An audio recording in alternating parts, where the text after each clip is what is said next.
The forest was silent, only the wind through the trees. A girl ran. She didn't dare look back. She heard his voice behind her, but she kept running. Her heart thumped like a drum. Every step she took was further away from him, from the life they'd built together, from everything familiar. The little girl stopped beneath an old oak tree. It was a place of refuge for her since childhood, a place where she felt safe. Here, high up among the leaves, she had been playing hide-and-seek with her father when she was just a tiny girl. How many years ago was that? Time slipped away like sand through her fingers, and suddenly she wasn't a little girl anymore. She was here again, but this time seeking solace, hiding from someone she loved, from someone she couldn't bear to hurt. The girl was beautiful. Her eyes were pools of endless sadness. Her long flowing hair hid her face. The setting sun cast long shadows around her, making her seem like a creature from the past. The girl stayed still, listening to the birds. And one by one, the forest came alive with sounds of the night.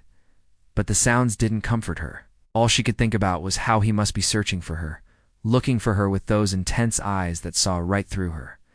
In the distance, a wolf howled. The sound echoed through the trees and seemed to speak to the girl's soul. She wanted to join the wolf, to become part of the wild, untamed nature, to live in harmony with the rhythm of the forest, the changing of the seasons, the cycle of life and death. She was tired of being human. As the first stars appeared in the sky, she made her decision. She would run away from it all, disappear forever. She rose to her feet, brushed the dirt off her dress, and walked towards the river. The water was dark and cold, but she didn't hesitate.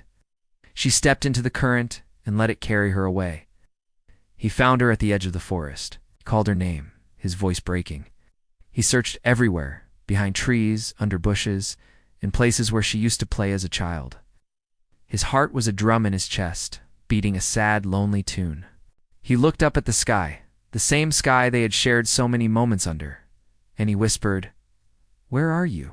His eyes were filled with tears, but he blinked them away. He had to find her. He had to bring her home. She had always been his little girl, and no matter how far she wandered, he would find her. He knew that in his heart. He could feel it, a guiding light leading him to her. The girl slept in the forest.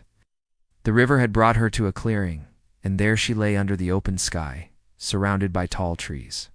When she woke up, she was hungry and thirsty, but she didn't want to go back. She wanted to stay here, to live with the animals, to become one with the forest.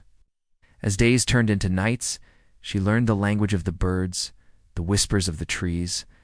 She drank from the clear streams and berries. Sweet and wild became her food. She lived like a deer, swift and graceful, and she was happy. For the first time in her life, she was truly free. He found her tracks in the soft earth, the imprint of her small feet. He followed the tracks, his heart pounding with each step. He knew she was wild, untamable, and yet he couldn't stop himself from following her. He had to see her, to tell her that she was loved, that she was needed. When the moon was full, he found her sleeping in a cave. The entrance was hidden by thick vines, and inside it was dark and silent. He called her name softly, and she stirred. Her eyes, the color of the forest floor, opened slowly, and for a moment he saw the little girl she once was. But then her eyes hardened, and he knew that she was gone. He reached out to her, his hand trembling. "Come home," he whispered. "You're not safe here." But she shook her head, her eyes filled with fear. She backed away from him, hiding in the darkness of the cave. He stayed outside the cave, watching over her. He knew she was scared, but he wouldn't leave. He would wait until she was ready to come back. He sat down beside the cave entrance and closed his eyes. The moon bathed the forest in silver light, and he felt a strange calm settle over him. He wasn't afraid anymore. He knew that even if she didn't want to come back, he would always love her. She stayed in the cave for many days. She was afraid of the world outside, of the pain and the darkness that seemed to follow her. But as the days passed, she began to feel a change within her. The wildness that had set her free was now a burden. She missed the warmth of a hearth, the sound of familiar voices. One day she left the cave and walked into the forest. The trees seemed to reach out to her, their branches heavy with ripening fruit.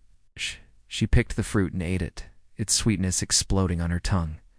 She felt alive, connected to everything around her. But as the day wore on, the shadows grew longer and the forest changed. It was no longer a place of comfort, but a place of lurking dangers. She stumbled and fell, scraped her knee on a sharp rock, and when she looked down, she saw blood. She was afraid. This world was too much for her. She missed the safety of her home, the love that had been given to her so freely. The sound of a twig snapping brought her back to the present. She turned around and saw a pair of eyes staring at her from behind a tree. The eyes were kind, and she saw a woman standing there, a woman with long flowing hair and eyes that twinkled like stars. The woman smiled, and in that moment the girl knew that she was not alone. The woman took her hand and led her out of the forest. "You're safe now," the woman said, her voice as soothing as honey. "I'll take care of you." And the girl believed her. When she returned home, he was waiting for her. He had never stopped loving her. He had waited for her, never giving up hope that she would come back. When he saw her standing in the doorway, her eyes filled with gratitude, his heart soared. He knew that no matter what, his love for her would guide her home. They embraced, and as she held him, she felt all the pain and fear leave her body. In his arms she was safe. In his love, she was free. Years passed, and the girl grew into a beautiful young woman. She never forgot her time in the forest. But now she understood that it had been a journey of self-discovery, a journey that had brought her back to the place where she truly belonged to him, to the life they shared, to the love that had endured all things. One day she stood beside him as he told stories of her childhood to a new generation, their laughter echoing in the warm summer air. As she watched them play, she knew that their bond was unbreakable. Love had guided her home, and now she was home forever. When the sun dipped below the horizon, painting the sky in hues of orange and purple, they sat together on a porch swing. The old oak tree from the forest stood proudly nearby, its leaves rustling in the evening breeze. He turned to her, his eyes filled with love. "Do you remember?" he began, his voice raspy with emotion. "The night I found you by the river, you were so lost, so afraid, and I carried you back home. That night, I vowed to myself that I would always protect you, no matter what." She leaned against him, her heart swelling with love and gratitude. "And did you ever feel like running away again?" he asked softly, "like disappearing into the wild unknown?"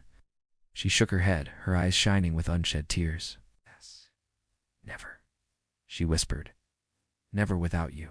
He held her close, feeling the warmth of her body against his. "My love for you is like the river," he said, his voice trembling. "It flows endlessly, carrying me to you, holding me, embracing me. No matter where you wander, my love finds you and brings you back home." She looked up at him, her eyes mirroring the depth of his love. "And my love for you," she whispered, "is like the forest, vast, mysterious, always changing, yet forever connected to yours." As the stars twinkled above them, they sat in silence, enveloped in the magic of their love, knowing that they were home, truly home, in each other's arms, where they belonged, where their love had brought them.